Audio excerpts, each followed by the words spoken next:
morning and welcome to State of Business. You're with me, Madhusha Thavapalakumar. Let's take a look at tonight's headlines first. President expresses views on local government polls, and top Chinese officials meets Prime Minister. Now the stories in detail. President Maithripala Sirisena says he is hopeful that the government will be able to hold the local government election this year. The president said this addressing an event organized by the March 12 movement in Colombo today. ඒ කොට්ටාස ඡන්ද ක්‍රමය සඳහා නව පළාත් පාලන මැතිවරණ ක්‍රමය සකස් වුවත් මේ පනත පාර්ලිමේන්තුවේ සම්මත වෙලා කොට්ටාස නිර්ණය කිරීමේ කොමිෂන් සභාව පත් කරන ලද කමිටුව එදා ඒ වගකීම නිසි ලෙස ඉටු නොකිරීමේ ප්‍රතිඵලයක් අදත් අපිට අනිසි ලෙස භුක්ති විඳින්න සිද්ධ වෙලා තිබෙනවා. පළාත් පාලන මැතිවරණ කල් දැමීමට කල් යෑමට මූලික වශයෙන්ම හේතු වුණේ මේ කොට්ටාස නිර්ණය කිරීමේ කාර්යය අපක්ෂපාතීව සහ ස්වාධීනව සිදු නොවී තිබීමයි. එහි ප්‍රතිඵලයක් විදිහට තමයි අපි අලුත් ආණ්ඩුවක් විදිහට පත් වීමෙන් පසුව නැවත ඒ පිළිබඳව ඇති වූ තත්ත්වයන් සැලකිල්ලට පත් කරමින් නැවතත් කමිටුවක් පත් කරලා කොට්ටාස නිර්ණය කිරීමේ කටයුතු ඉටු කරනු ලැබුවේ. ඒ ඉටු කළ කොට්ටාස නිර්ණය කිරීමේ කමිටුවේ වාර්තා පිළිබඳවත් යම් යම් අදහස් තිබෙනවා. ඒ පිළිබඳව බොහෝ විවේචන තිබෙනවා.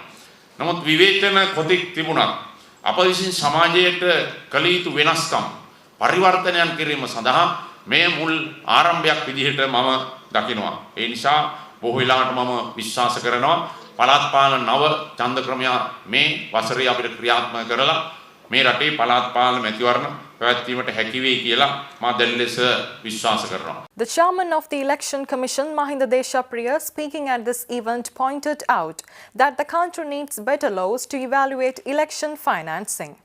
දැන් කොට්ටාස ක්‍රමය આવොත් මේ අනුපාත ක්‍රමයේ මනාප ක්‍රමයේ අවුල් ඔක්කොම විසඳනවා කියනවා. ඒක සම්පූර්ණ PM 100ක් ඇත නෙවෙයි.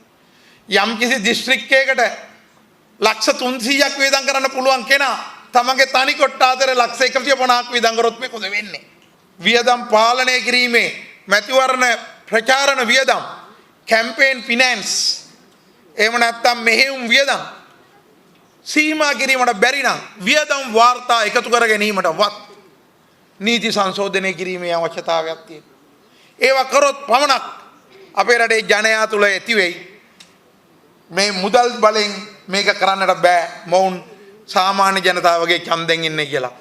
The issue of campaign funding is something that has been very close to Chairman's heart, and we have had several meetings trying to fix the law on that matter. Various committees sat on it, but that's a very, very important issue. But as a first step, I would like to suggest to my parliamentary colleagues here one small first step today, and that is, we all have to declare assets and liabilities.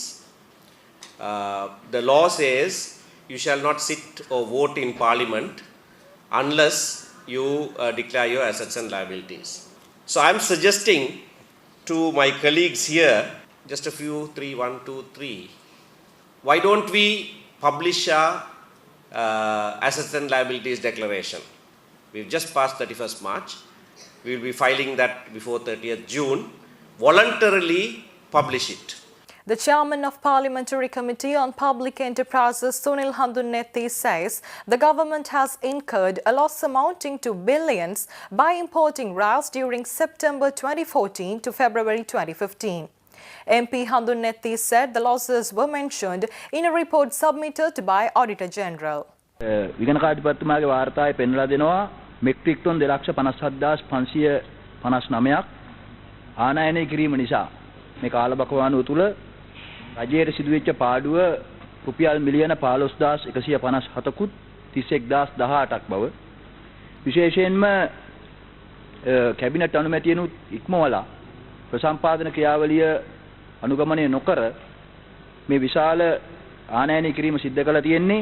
ඒක නිසා විශේෂයෙන්ම ගොවි ජනතාවට ලංකාවේ කෘෂි කර්මාන්තයට කෘෂි කාර්මික ආර්ථිකයට විශාල බලවත් පාඩුවකුත් සිද්ධ වෙලා තියෙනවා. මේ සිද්ධ වෙච්ච මූල්‍යමය පාඩුවට අමතරව මේ ආනයනය කරපු ප්‍රමාණය කැබිනට් මණ්ඩලය අනුමත කරලා තියෙන්නේ ඒ අවස්ථාවේ තිබිච්ච සහල් අවශ්‍යතාවය අනුව මෙට්‍රික් ටන් 5000 බැගින් ආනයනය කරන්න කියලා 50000ක්.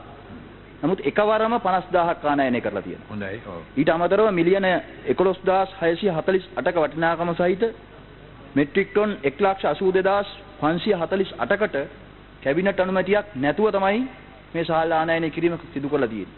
See you after this break.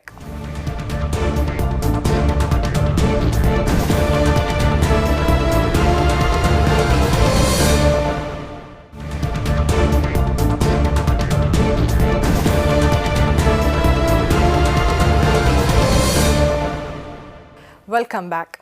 China's top political advisor Yu Zhengsheng met with Prime Minister Ranil Wickremesinghe this morning. He is in Sri Lanka to enhance bilateral relations between the two countries. Yu is the chairman of the National Committee of the Chinese People's Political Consultative Conference. He is visiting on the invitation of the Speaker Karu Jayasuriya. The Disaster Management Centre hosted a workshop in Colombo for strengthening of capacity of government and local humanitarian organizations on preparedness for emergency response in Sri Lanka. Minister Anura Priyadarshana was the chief guest. Bill and Melinda Gates Foundation has entered into a 3-year partnership with Asian Disaster Preparedness Centre. It will work to improve the emergency preparedness, response and recovery in Sri Lanka. For the last 14 years, 286,587 houses were destroyed. Nearly 1.5 million people were affected. The most recent disaster incidents were the last year, May, severe floods and landslides, which resulting over 90 deaths while affecting 493,319 people. The total amount released for initial relief work from the Sri Lanka government during this period was more than 177 million rupees. Considering the economic losses due to disasters, establishing in-country strategies for disaster management is alarming. Events in the past have taught us and the communities to take proactive measures to safeguard lives and properties. However, the challenge is even greater today. Let's take a look at the stocks after this break.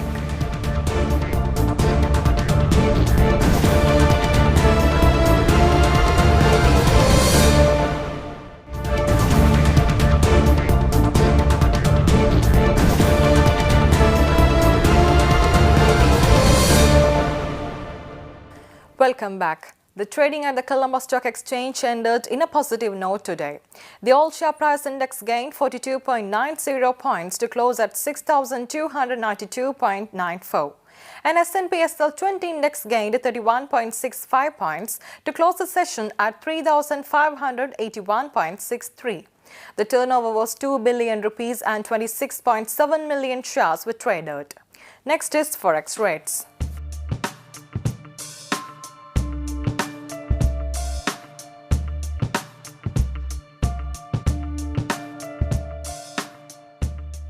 Now we have dealing room update for the week.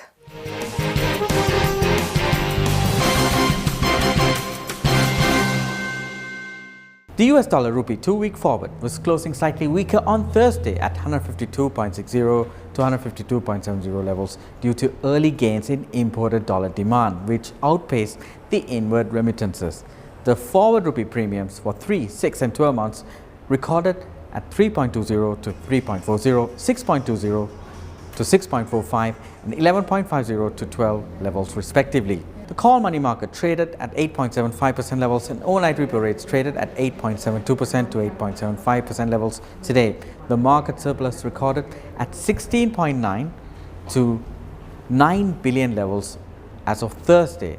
The treasury bills in the primary market increased across the board at the auction held on the 5th of April 2017.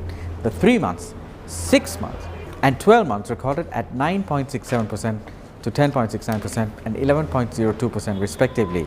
The secondary market bond rates increased during this week due to the demand from foreign investors.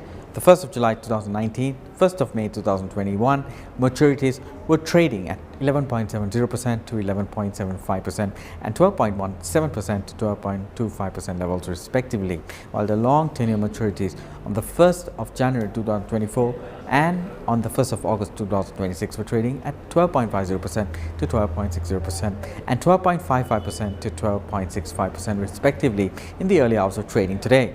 Year-on-year inflation for the month of March increased to 7.3% from 6.8% in February, mainly due to the base effect. The moving average inflation has increased to 5% in March from 4.6% in February 2017.